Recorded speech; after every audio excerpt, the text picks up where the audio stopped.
What's going on, guys? Welcome back to Diablo Immortal. New week going on and a new month. Make sure you take advantage of all of the beginning of the month and beginning of the week opportunities inside of the game. By this I mean pick up your legendary crest right over here at the crest merchant right next to the Elder Rifts. On top of that, remember, after you run Heliquary tonight, you could pick up your eternal legendary crest as well. In addition to that, remember that the Hiltz trader has some new goodies for us this morning as well, including a legendary crest. You can get your Telluric Pearl this morning, and the 10 normal gems have reset. Those are all the items that I picked up myself this morning.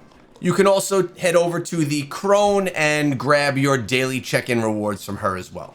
Outside of that, the events inside of the game today are pretty much the same as they were as time went on. Survivor's Bane has reset. For all of you that are anything like me that love doing Survivor's Bane, great opportunity to dive on in, get those battle point progression as you go there as well.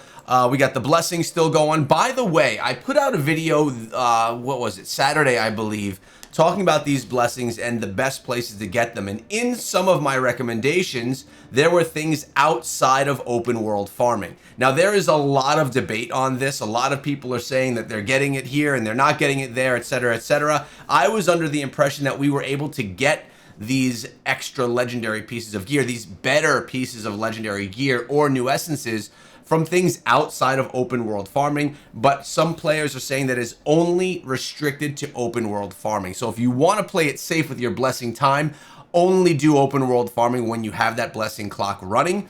If you want to play a little bit of a gamble, as I guess I did, you could do some of the other activities that I recommended in the previous video that typically drop more legendaries.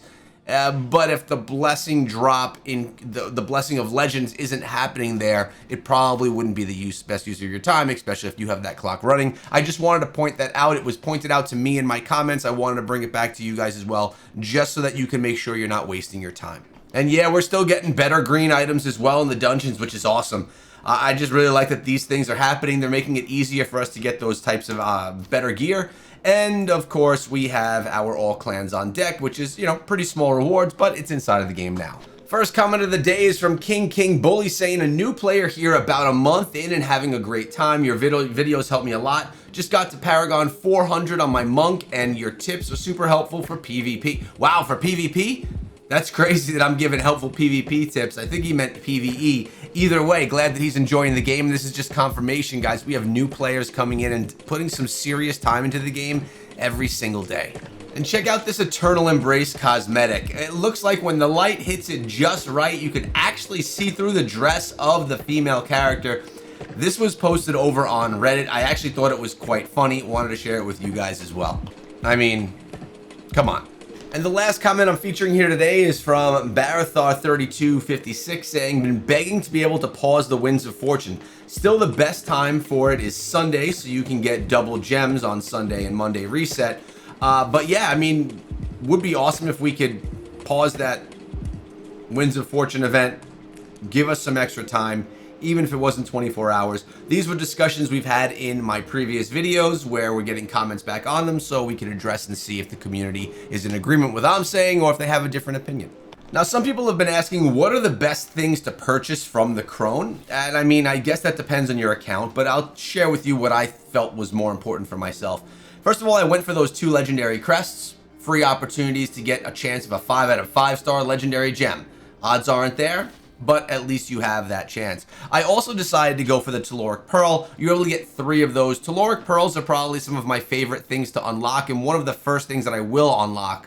And I actually think that I unlocked the Telluric Pearls before I unlocked the legendary crests. Beyond that, I'm going for basically mystery legendary items. I'm going to get as many of those as I can. I'm not as much into the headless haunts, although I think they're awesome. I don't love that they're limited time, so I kind of put them on the back burner. If I get a bunch of extra hollowed stone, I'll get those as well, sure. But in the meantime, I'd rather get things that can help progress my account, even if it's the Flora. Speaking of Flora, I'm sitting on a ton of that, and I'm waiting until we get to the ability to get that new green items, basically next Inferno difficulty, which I'm just about there. And then I'm going to be able to run all those Flora. Let's actually see how many I'm sitting on, if I can see that. Yeah, as you can see right now, I'm sitting on 154 of 200 flora. You can only hold up to 200, so don't hold it that long. But essentially, I want to be able to get the drops for the Inferno difficulty that I'm at. Now, I'm currently sitting here today under Server Paragon level by 5, which is giving me that bonus, which is actually perfect, 130%. I have a bunch of stacked up bounties. I've been very on top of my dungeons. I've been doing a bunch of Survivor's Bane and stuff like that, but I've been not on top of my bounties. So probably by the time I'm done doing my bounties for the day and my normal daily grind, I'll be close to Server Paragon level. And again, that's without collecting any of my items right here. I don't collect anything. I'm saving them all for the end of the Battle Pass, which is 16, 17 days away from now. And then I'll do one big turn-in at that point in time. And the same goes for all of the items that I have saved in my mail as well, saving it until the end of the Battle Pass period where I'm going to be able to cash in all of this experience and just get myself a bunch of extra levels for free, in my opinion. We'll keep the grind up now and then we'll have that big cash-in day at the end. Now, I want to talk to you guys a little bit about the Bout of Realms. The Bout of Realms is the competitive mode that's going to be dropping very soon. The tournament for login and for registration is going to be happening very soon. This is a great opportunity for all players. Now, I did not participate in the previous Bout of Realms, and I regret not participating just because of, one, the experience and the fun that's involved, whether you're able to be competitive or not, and two is the rewards that you get just for participating in those battles. The rewards are worth your time, and it's just a good event inside of the game to participate in. Now, whether you have a chance to be one of the end game placers and be one of those big boys or not, well, that depends on the level of your account and how much you invested you are, time-wise and financially, into the game itself. I'm thinking of doing some type of a collaboration where I start covering more of these types of events, where I start doing highlights of some of the bigger battles that are going on. If you guys don't know, I come from an esports background. I spent many years esports casting for Clash of Clans, Clash Royale, Clash of Clans, Brawl Stars, and PUBG Mobile. And I would love to do the same for Diablo Immortal. So I think the Bout of Realms is really a great opportunity to do that. Plus, now that we can do our own matchmaking and set up our own battles, this is something that's really cool that I want to dive myself a little bit deeper into. I think it's something that all of us should participate in, build out this part of the game, because it can lead to some really cool things. That was just a little bit of a preview of some discussions that I'm going to be having here today. We'll see how that goes. On top of that, I've actually been thinking of swapping classes. I know that I recently swapped back to the Barbarian and was like, nah, I miss my Wizard, and came right back to Wizard. I've been loving the Wizard, by the way. But I'm thinking about dipping back into the toe of the Crusader. Big damage dealer, tons of damage for Reliquary and for dungeons. It's something that we haven't done in quite a while. I always do like the Crusader.